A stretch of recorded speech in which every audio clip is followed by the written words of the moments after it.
السلام عليكم ورحمة الله وبركاته يا شباب. اليوم حاب أشرح لكم طريقة حجز فنادق عن طريق موقع بوكينج المشهور جدا. طبعا لا يخفى على أحد، لكن كثر السؤال عن طريقة الحجز في هذا الموقع الشهير. لنفترض أن إن شاء الله مثلا رايحين إلى دبي مثلا، نحدد التاريخ اللي نبي نروح إلى دبي من تاريخ كذا إلى تاريخ كذا مثلا.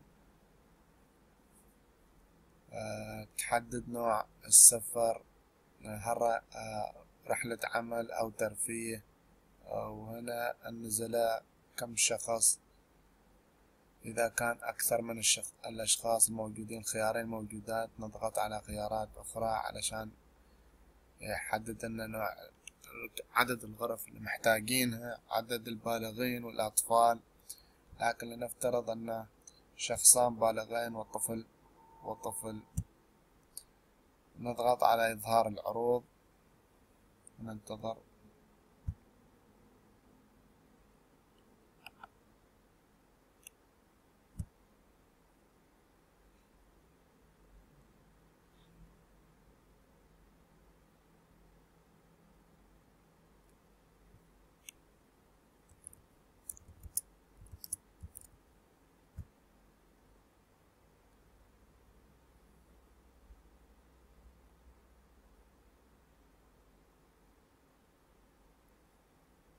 تظهر لنا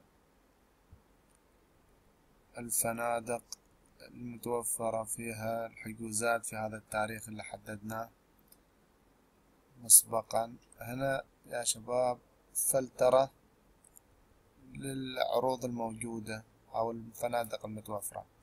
مثلا أول خيار تحديد السعر، طبعا بالريال العماني. مثلا نفلتر على بشكل عشوائي، السعر يكون بهذا القيمة. مثلا تصنيف الفندق مثلا 3 نجوم. العروض المتوفرة مثلا نوع المكان، فنادق أو غيره. نقاط التقييم، الواي فاي مثلا من الضروريات. وهل الفندق يتوفر فيه مواقف سيارات أو لا، وهل موجود فيه أماكن ذوي الاحتياجات الخاصة، وهل على الشاطئ أو داخل القرى أو المدن، والتكييف، شاشة. المهم حسب الفلتر، ما شاء الله فلترة كبيرة تختار منها اللي يناسبك. مثلا نختار الفندق هذا ونشوف، ونركز يا شباب على شروط الفنادق. في بعض الفنادق طبعا هذه الشروط معلومات عن الفندق، وهل يقبل دفع مقدما أو بدون رسوم إلغاء أو من هذا القبيل. نشيك عليه، وبعدها نختار الغرف من تحت، نوع الغرف اللي نريدها. طبعا عدة أنواع من الغرف. لنفترض أن اخترنا هذه الغرفة. نوع السرير طبعا نحدد هل نريده مزدوج أو فردي أو غيره. نختار مثلا هذه الغرفة. طبعا هذه معلومات الغرفة، وش الموجود فيها وغيره.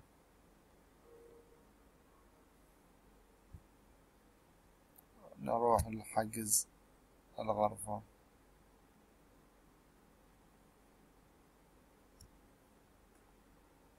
عدد الغرف طبعا مثلا واحدة تكفي لعائلة.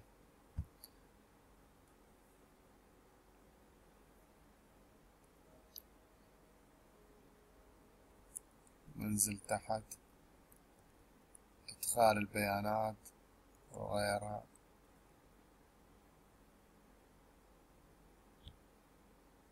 بعض الفنادق ما تطلب منك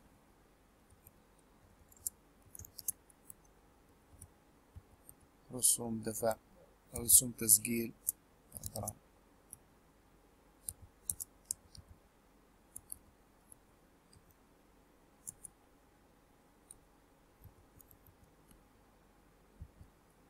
بريد إلكتروني ضروري طبعا، بريد إلكتروني، لأن الرسالة تأكيد الحجز تجيك عن طريق الإيميل، فضرورية. كلمة المرور اختيارية طبعا.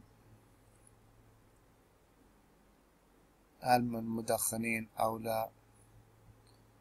وهنا تطلب وش تريد في الغرفة. طبعا بعض الخدمات تكون مجانية، فأفضل إنك تختارها علشان تضمنها. موعد الوصول تختار التوقيت اللي راح توصل فيه، ويفضل إنه لا أعلم، لأن ما تدري وش اللي راح يصادفك في الطريق. هنا الطلبات الخاصة اللي تحتاجها، مثلا سرير مفرد، سرير أو سرير صغير لطفل أو غيره من الطلبات الأخرى. أرغب في غرفة هادية مثلا، موقف مجاني، اللي حاب ياخذ سيارته مثلا، واللي حاب يستأجر سيارة طبعا إذا اللي جايين عن طريق المطار. ونتابع الدفع، تسجيل طبعا. تبقى آخر خطوة اللي هي رقم الهاتف، الجوال طبعا يفضل، وبيانات الكريدت كارد. طبعا في بعض الفنادق تقبل بدون البطاقة، ولكن البعض الآخر يطلب البطاقة، ولكن لتأكيد الحجز فقط وليس للخصم. بيانات البطاقة، رقم البطاقة وتاريخ الانتهاء وغيره. تعبي هذه البيانات،